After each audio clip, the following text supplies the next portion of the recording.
The game is a riddle. We are in a school with 1,000 students.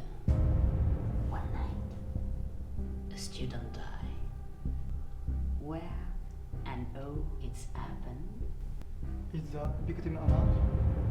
Yeah. Is he young? Yes. Is he in the bathroom? No. Is he in a room?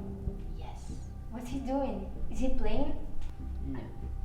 Is he sleeping? No. Is he working? No.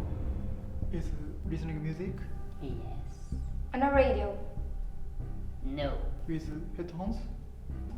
Yes. Is he alone? No.